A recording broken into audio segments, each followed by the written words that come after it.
இந்த காலை ஜெபத்தின் மூலம் உங்களை சந்திப்பதில் மிகுந்த மகிழ்ச்சி அடைகிறேன். நம்ம திங்கட்கிழமை கூட வீடியோ போட முடியல. சில பலவீனங்கள்னால அந்த திங்கட்கிழமை வீடியோ போட முடியாத ஒரு சூழ்நிலை.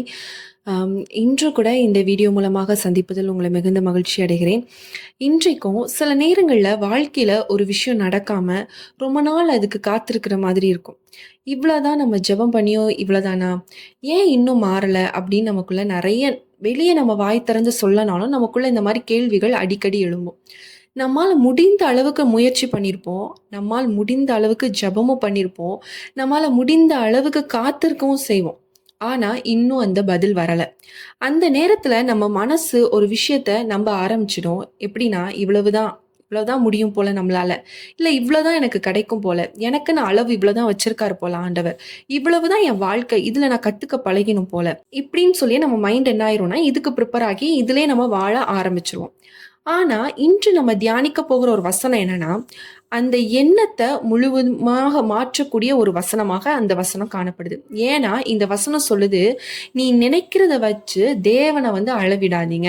நீங்க பார்க்குற சூழ்நிலைய வச்சு தேவன என்ன பண்ணாதீங்க அப்டின்னா, இவரு இப்படிதான் செய்வார் அப்படிங்கிற ஒரு டெசிஷனுக்கு வராதீங்க." அப்படிங்கிறத இந்த வசனம் அழகா நமக்கு சொல்லிக் கொடுக்குது. நீங்க நினைக்கிறத விட பெருசா செய்கிறவர் தான் நம்ம தேவன். ஸோ, இன்றைக்கு நீங்க நினைக்கிறத விட பெரிய காரியத்த ஆண்டவர் உங்களுடைய வாழ்க்கையில செய்யப் போகிறார். இந்த வீடியோ நீங்க தொடர்ந்து பாருங்க. கர்த்தர் நிச்சயமா இந்த வீடியோ மூலமாக உங்களோடு கூட பேசுவார்.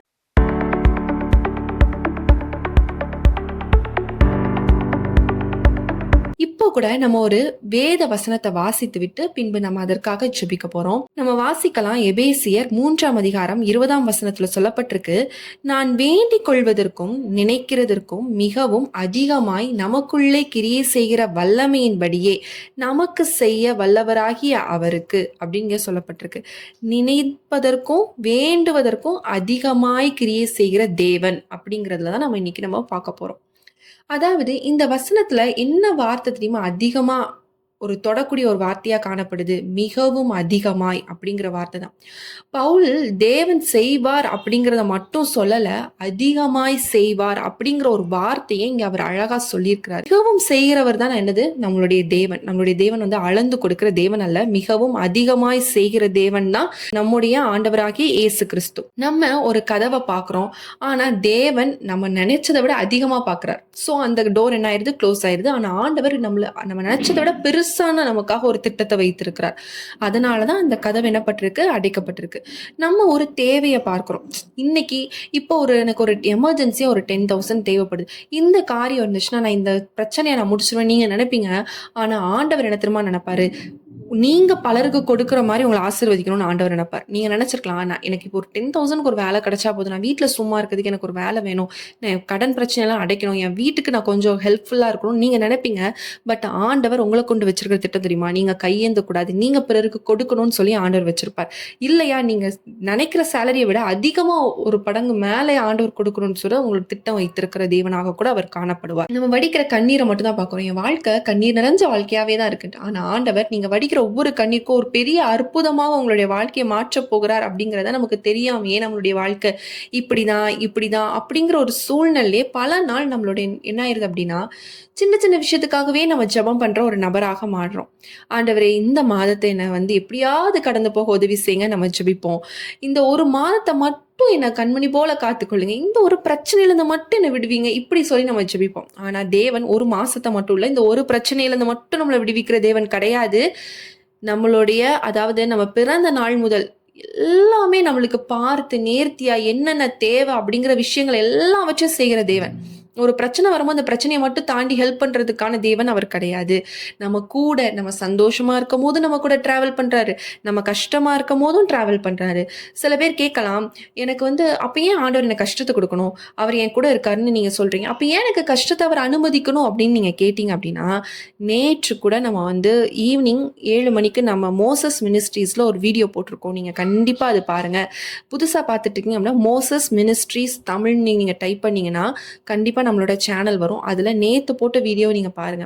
ஏன் தேவன் நம்மள சோதிக்கிறார் அப்படிங்கறது அழகா ஆண்டவர் அங்க பேசியிருப்பார். நம்மள ஆண்டவர் சாத்தான் கையில அந்த டாபிக் சாத்தான் கையில ஒப்பு கொடுக்கும் பொழுது என்னன்னா, சில சோதனைக்கு நம்மள உட்படுத்துவார். சில விஷயங்கள் நம்ம ட்ரெயின் பண்ணுவார். ஆனா, நம்ம ஜீவனுக்கு எந்த ஆபத்தும் இல்லாம நம்மள கண்மணி போல காத்துக்கொள்வார். நம்ம இழந்தத திரும்பியும் நம்மள பெற்றுக்கொள்றதுக்கான ஒரு கேரண்டி ஆண்டவர் குடுக்குறார்.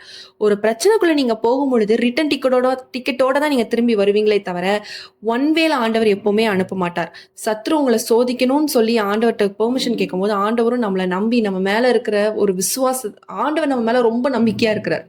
சரி நீ அவள எவ்வளோ நாள் சோதிச்சுக்க, அவன் என்னை விட்டு பின்வாங்க மாட்டான் அப்படின்னு சொல்லி ஆண்டவரும் என்ன பண்ணிருவாரு, பெர்மிஷன் குடுத்துருவாரு. இந்த சோதனையில நீங்க இப்படியே நீங்க மூழ்கி போக மாட்டீங்க.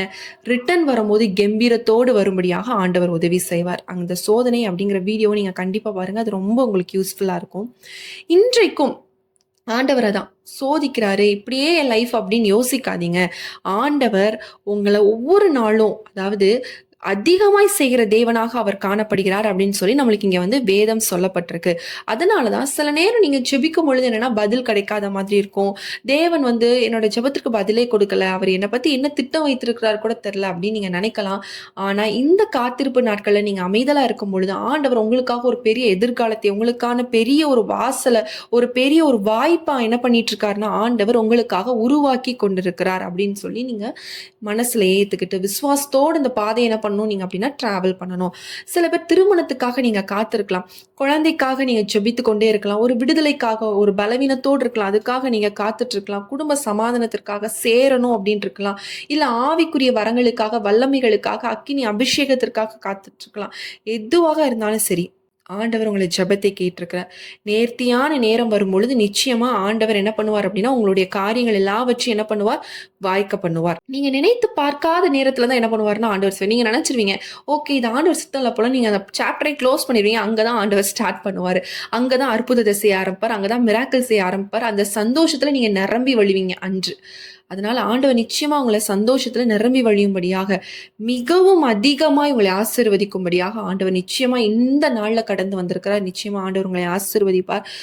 இந்த வசனத்துக்கு ஒரு வேதத்துல கூட ஒரு நபர் எடுத்து நம்ம எடுத்துக்காட்டா நம்ம பார்க்கலாம். அனன்யா அப்படிங்கிற ஒரு நபர் அவரை பத்தி அவ்வளவா டீட்டெயிலா ரொம்ப நிறைய சொல்லப்படல. அவர் ரொம்ப பிரபலமான ஒரு நபர் கிடையாது. யோவான் போல ஒரு பிரபலமான ஒரு நபரா அப்படின்னு கேட்டீங்கன்னா கிடையாது. ஒரு சாதாரண ஒரு சீஷனாக தான் அந்த நபர் காணப்பட்டாரு. அவர் பேர் தான் அனன்யா.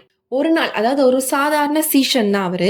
அப்போ ஒரு நாள் தேவன் அவரை அழைக்கிறாரு. அனனியா அப்படின்னு சொல்லி கூப்பிடும்போது, ஆண்டவரே இதோ இருக்கிறேன் அப்படின்னு சொல்லி அவர் பதில் கொடுக்கிறார் அப்படின்னு சொல்லி நம்ம பார்க்கிறோம். அதுக்கப்புறம் என்ன காரியம் அவருக்கு அதிர்ச்சியா இருந்திருக்கும் அப்படின்னா, சவுலிடத்துல நீ போ அப்படின்னு சவுலா அப்படின்னு சொல்லி கேட்பாரு. கிறிஸ்தவர்களை துன்புறுத்தியவன் அப்படின்னு சொல்லி சொல்லுவார். சபைக்கு எதிராக நிற்கிற ஒரு நபர் இல்ல அவரு.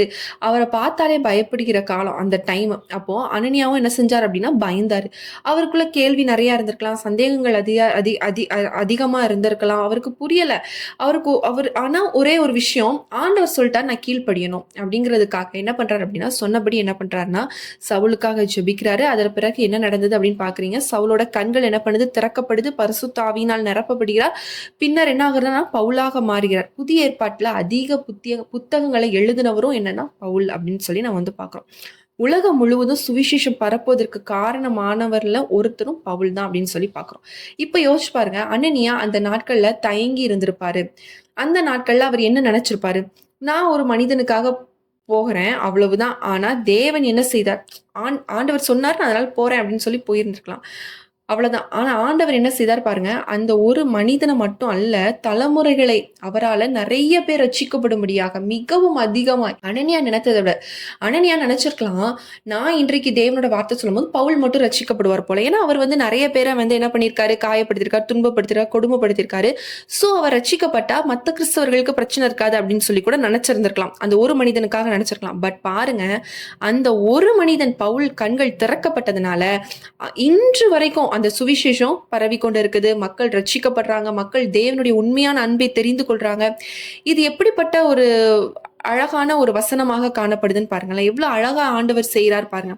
இதுதான் அனனியா ஒரு ஜெபம் செய்றார். தேவன் ஒரு வரலாறு இப்போ வரைக்கும் பவுலோட சுவிசேஷம் கேட்டு பவுலோட காரியங்களை பார்த்து நிறைய பேர் ரட்சிக்கப்பட்டவங்க இருக்காங்க. இந்த வார்த்தையின் மூலமாக தேவன் என்னோடு பேசினார், அதனால நான் ஏசுதான் உண்மையான தேவன் அப்படின்னு ஏற்றுக்கொண்டேன் அப்படின்னு சொல்லிட்டு, அப்போ அந்த ஒரு மனுஷன் அனனியான்கிற ஒரு சீஷன் தேவன் சொன்ன வார்த்தை கீழ்ப்படிந்தனால இன்று வரை பவுல் ரட்சிக்கப்பட்டு அவர் பலருக்கு பிரயோஜனம் உள்ள பாத்திரமாக இருக்கிறார். அதேதான் இங்க ஆண்டவர் இந்த வசனம் அப்படியே லைஃப்ல அப்ளை பண்ணுங்க.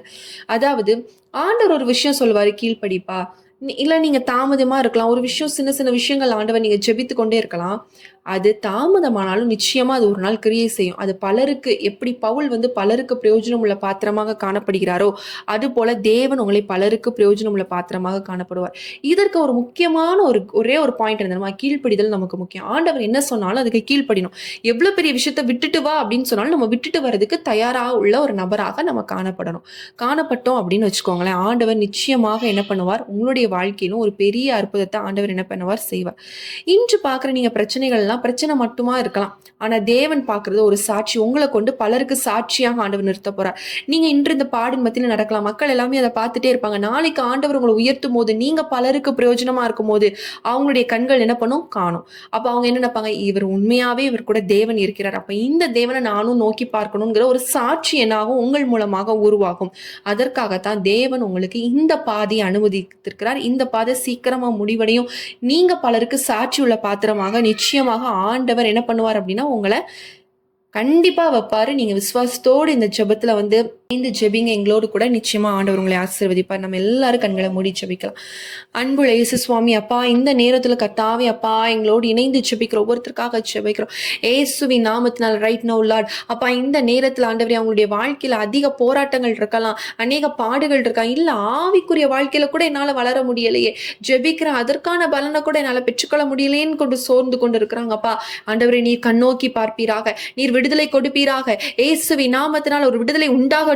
ஆண்டவரே சொன்ன வார்த்தையின்படி நான் வேண்டிக் கொள்வதற்கும் நினைக்கிறதற்கும் மிகவும் அதிகமாய் நமக்குள்ளே கிரியை செய்கிற வல்லமையின்படியே நமக்கு செய்ய வல்லவராகி அவருக்கு என்று சொல்லி நாங்க வேதத்துல பார்க்கிறோம்.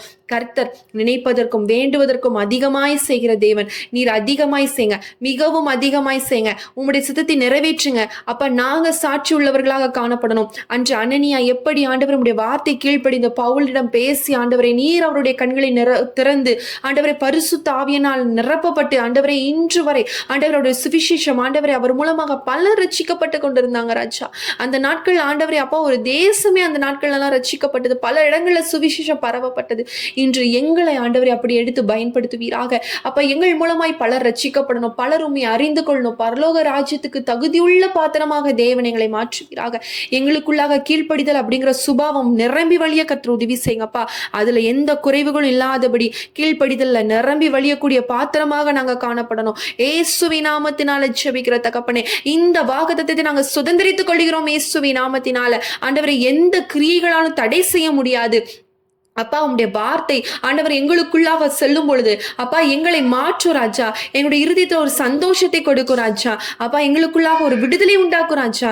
இந்த நாள்ல கர்த்தர் எங்களுக்கு மிகவும் அதிகமாய் செய்ய போகிறீர், மிகவும் அதிகமாய் செய்ய போகிறீர், மிகவும் அதிகமாய் பெரிய காரியங்களை கர்த்தர் நீர் எங்களுடைய வாழ்க்கையில செய்ய போகிறீர். அந்த கிருபைக்காய் நன்றி செலுத்துகிறோம், அந்த கிருபைக்காய் நன்றி செலுத்துகிறோம். இயேசுவின் நாமத்தினால ஜெபிக்கிற தகப்பனே அப்பா ஆண்டவரே ஸ்தோத்திர ராஜா. நான் நினைப்பதற்கும் வேண்டுவதற்கும் அதிகமாய் செய்கிற தேவன் அல்லவா நீர்.